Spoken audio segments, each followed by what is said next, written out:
What's going on, everyone? Juicebags here, and welcome back to some Dungeon Defenders 2.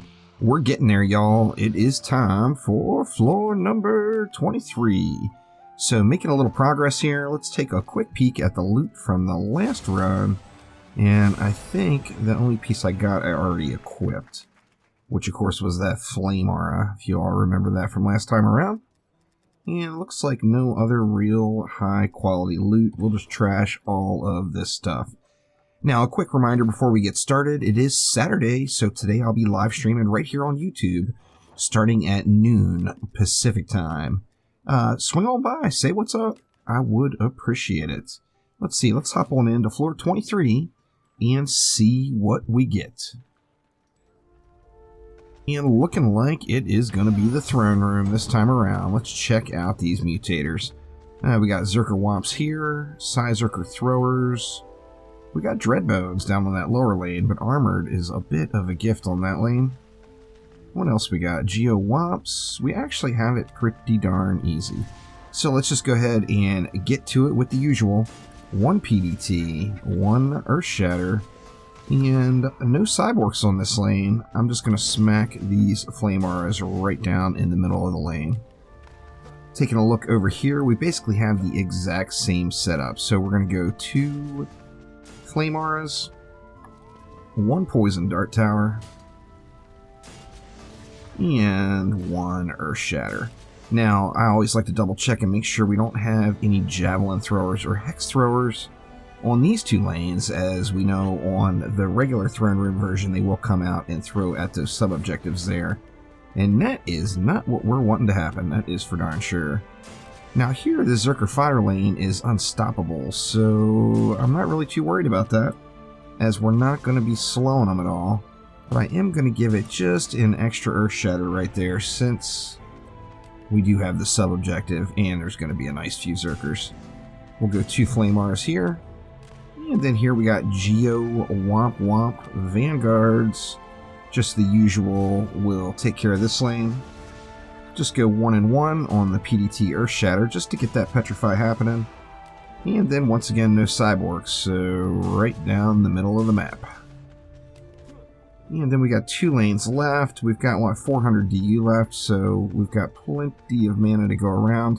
What are we going to do up top here? Zerker Throwers. Now here we do have cyborgs. I'm going to go with a poison dart tower. Where do I want it? I think I'm just going to put it right there. Since we've got the cyborgs, I'm going to go with an extra Earth Shatter right here. And then we'll still go with the Flame Auras, but I'm going to space them out quite nicely and put it something like that. Once again, in hopes that if one aura gets disabled, the other aura can still take care of business.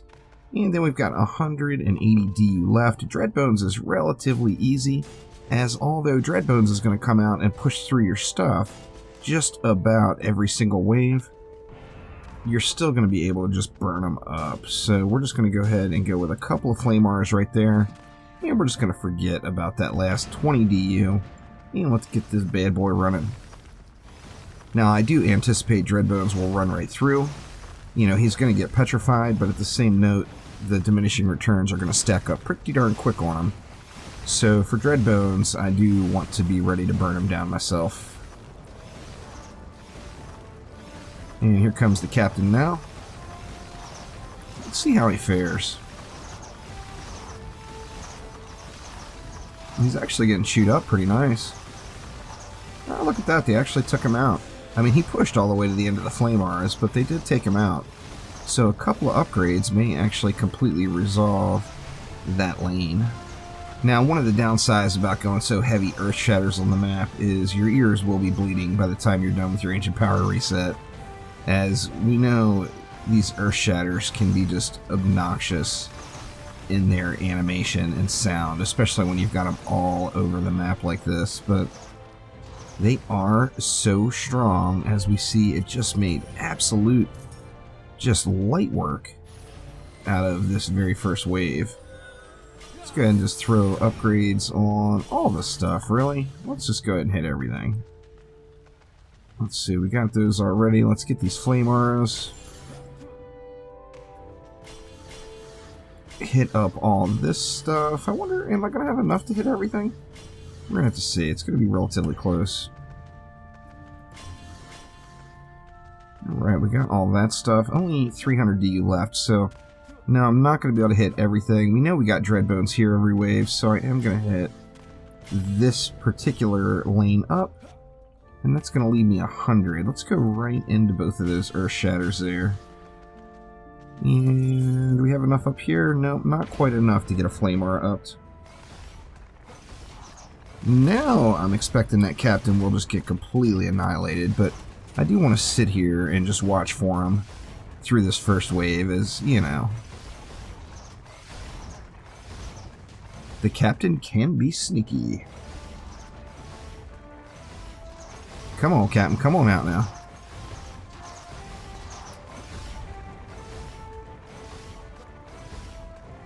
I'm hoping. Okay, we'll see. I'm hoping he gets wrecked before he makes it through that second aura. I know the Petrifies didn't get on him until really late this time. He got wrecked. Actually, it seemed like about the same spot. Maybe he wasn't quite out quite as far, but pretty darn close, that's for sure. And then we got Gribbs rolling out over here. Let's definitely keep an eye on Gribbs as well. Gribbs should get hammered, right? Yeah, Gribbs got wrecked. Yeah, there's a pretty nice piece, huh?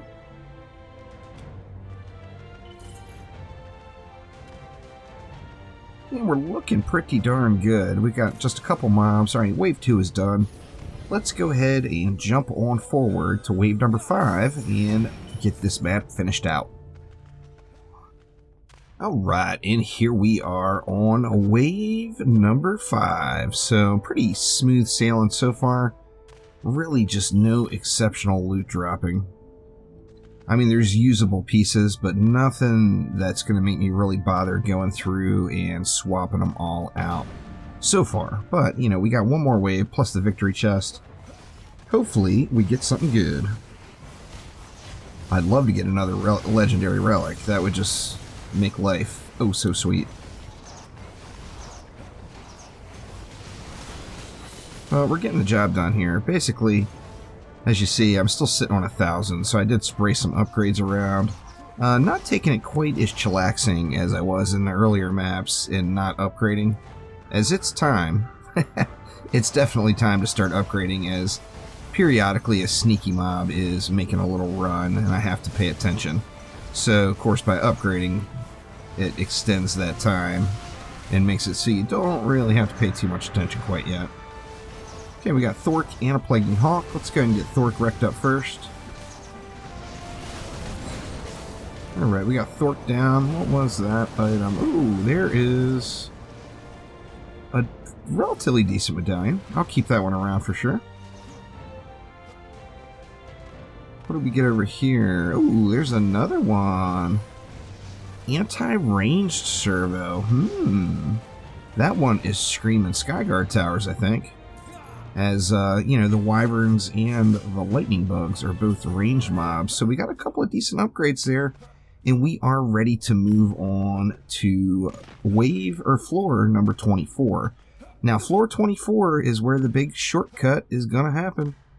So make sure the next couple of episodes you swing by, as I'm going to be taking that shortcut myself. However, that is going to do it for this episode. So thanks a ton for watching. Make sure to click that like button, please subscribe, and then once again, don't forget, I'm live today at noon. That is about 6 hours from the published time of this particular video. So thanks again, and I will see ya next time around. Take it easy.